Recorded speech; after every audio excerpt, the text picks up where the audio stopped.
Diego Barreiro da librería Cómic e veño a presentar a estes dos autor e autora que hoxe poñen a venda, precisamente hoxe se pon a venda e presentamos aquí no Viñetas en exclusiva mundial este cómic. Albaceire, Albaceire como dibuixante, Antón Losada como guionista, nos van a presentar A tese de Margot, que é un libro que veño de ler esta pasada noite e esta vez comentando aquí no comité, que penso que vai moi ben como estos libros para abrir unha porta ao coñecemento dun personaxe moi pouco coñecido, pero si representativo como estudiosa da nosa lingua. É unha filóloga alemana que tamén vai a cadrar o centenario do seu traballo, da súa tese doctoral e bueno, xa vos deixo con eles e agardo que les moito con a la aventura deste libro. Moitas gracias.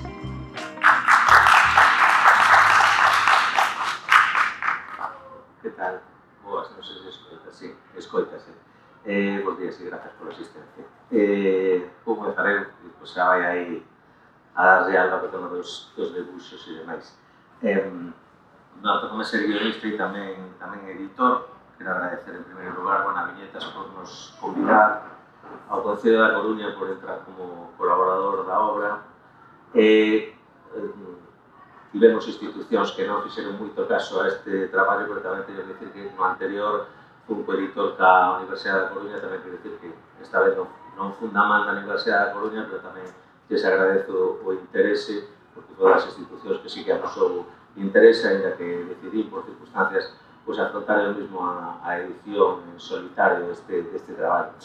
E Margot Sponer foi unha figura tamén moi descoñecida, que veña alguén de fora, unha alemá, a falarnos do galego e a facer unha tese universitaria sobre o idioma galego. Ela ven nos anos 20, a tese aí nos 30, pois é algo tamén abrallante, dende logo, e unha figura que incluso falando con xente que está metida en temas de lingua, pois desconecen a súa figura, o cal ten todo o sentido que nos queiramos divulgala máis. Unha parte importante do que escollimos, veñen aí diferentes fontes para informarnos de Margot Sponer, pero creo que é necesario que eu diga tamén que existe este libro, porque nós fixemos unha chega en formato banda deseñada. Este libro é unha biografía de Margot Sponer, editada por la de Antón Figueroa. Entón, se alguén quere saber máis dela, nesta obra biográfica, que foi unha parte importante tamén para ver cousas, e aquí está toda a súa investigación sobre que Margot Sponer. Pensábamos que era unha figura que merecía un traballo de cómic, como no anterior. Estamos traballando para adultos, pero tamén queremos traballar para xente de institutos. No anterior tivemos sorte que nos concederon un premio de mellor cómic galego, e neste non o sabemos, pero pensamos que si ten moitas cousas das que tirar para que o profesorado poda falar co alumnado. Despois, cando nos toque o tema histórico, comentaremos un pouco máis. Pero hai diversos detalles, penso, dos que tirar, e para que sirva ademais de divulgación da súa figura. Temos un final tamén tráxico que xa diremos, como no anterior, que Margot, despois de estar por aquí, tivo que vivir. O movimento nazi en Alemania e, foron a por ela a casa e non sabemos máis historias de Margot Sponer, se que podedes imaginar como rematou a súa figura. Chama poderosamente a atención que ela fixera o traballo era sobre o galego antigo e o portugués, que ela tivera ese interese como filóloga. Posteriormente tamén deu clases de castelán na Universidade de Berlín.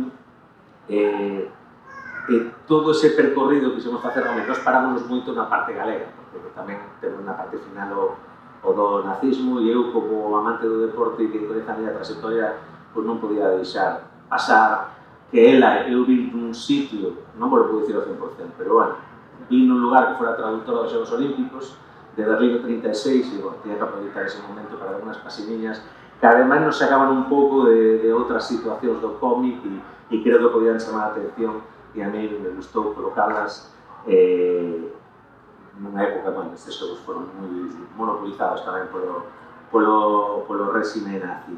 Entón, bueno, puseme a elaborar o guión, tamén coa idea de tendo unhas pautas así claras, de collero que a min se me llamaba máis significativo e o que non podía faltar dentro da trayectoria e servilo na linguaxe de cómic moi diferente a outras. Tive ese guión e despois necesitaba alguén porque eu non debuxo nada, un desastre, sacaríame de Galicia a patadas e eu teño que debuxar e necesitaba unha debuxante. Entón eu coñecí o Salamanca Blues de Alba e dixe, bueno, vexo que aquí pode ser unha persoa que pode facer moi ben esta obra, vexo o interese, quedamos e falamos un día, conseñamos, vimos estes puntos en común, é moi importante, todos sabedes, cando se traballa con alguén, que a parte da valía profesional que poda ter, é que haxa esa conexión personal. Entón, todo o que falamos, que estaba aberto o guión, xa sabíamos que estaba aberto aquela, onde había unha página, pues, aquí podía ir ver unha página dobre e tal, desde o primeiro momento eu dixen, ti mandas como debuxante, cando vexas que aquí te dá xogo, pues o facemos. E eu creo que casi prácticamente en todo o que eu dixen a ela, ou ela me dixo a mí, coincidíamos, que sí que había que facelo, que quedaría mellor, pues poñendo aquí un texto máis, colocando un debuxo, quitándolle un algo, poñéndolle un algo, e entón, bueno, pues o traballo foi moi... Eu estou moi contento e moi satisfeito do traballo dela, creo que os adxetivos os tedes que poñer vos cando vexades a obra, pero, bueno, estou moi contento desta colaboración e, nada, vou deixar que falele e depois retomamos outra vez con asuntos do cómic. Vou falar un poquinho do arte para mostrar como foi o traballo en equipo con Óscar, que, como dixo el, como artista tive moita liberdade a hora de afrontar o proxecto. Por exemplo, nesta imaxe por aquí vemos que esta é o que é a folla de personaxe que debuxei de Margot.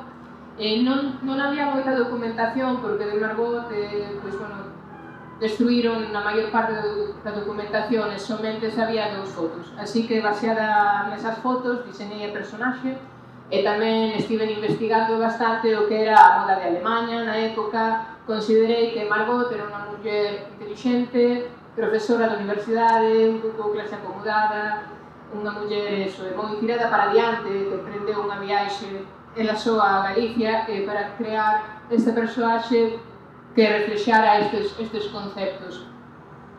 E logo, mentres debuxaba esta folla de personaxe, a tiña sempre presente para cando ia debuxando e avanzando no cómic sempre poder facer referencia pois, ás expresións ou ás posicións corporais. Era como a miña guía.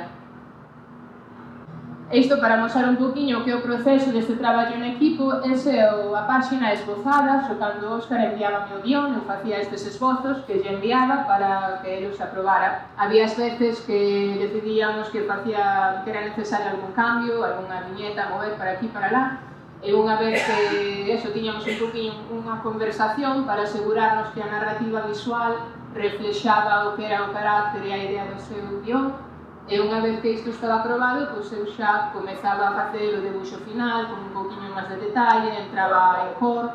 Sempre tratei de guardar unha paleta de cor que máis ou menos, se logo vos fixades no cómic, segundo avanza o cómic, imos máis a parte do nazismo, un pouco máis dramática, e as cores son un pouquinho máis fortes, non? Hai máis contraste, tamén para fixar ese carácter.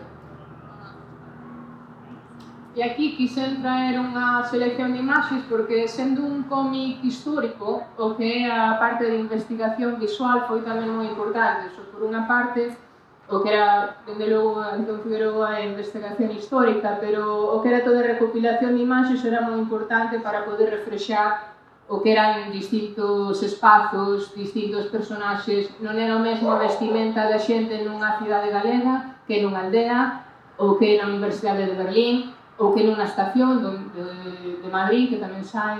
Entón, era moi importante todo isto. Isto somente é unha selección moi pequena da cantidade de imaxes que teño, carpetas de distintos sitios.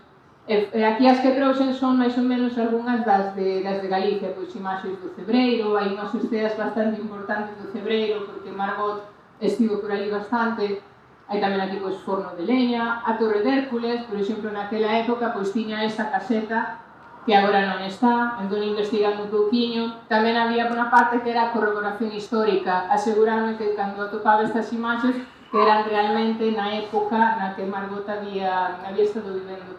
Entón era, bueno, pois bastante traballo de investigación.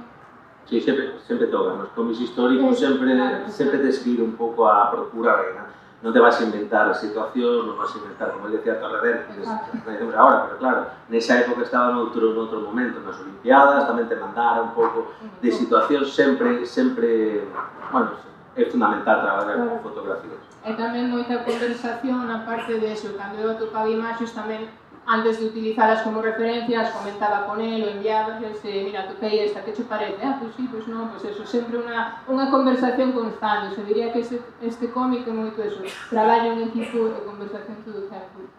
E aquí queríamos usar esta páxina, é unha dobre páxina, que é a entrada de Margot do Cebreiro, que é unha das partes que gustoume moito debuxar, e incluín aquí o que son as imaxes que utilicei, no, para mostrar un poquinho como adaptar esas imaxes de investigación, como adaptalas ao cómic, e de distintas maneiras. Por exemplo, ali, sinxelamente, precisaba a anatomía do animal para debuxalo de un modo adecuado. Esta de aquí inspiroume para recrear esas persoas que saen na foto, que saen un poquinho borrosas, inspiráronme para crear os personaxes que están esperando, bueno, que están vendo a Margot chegando, están un pouco asombrados porque ven esta muller alemana á aldea que non se esperaban.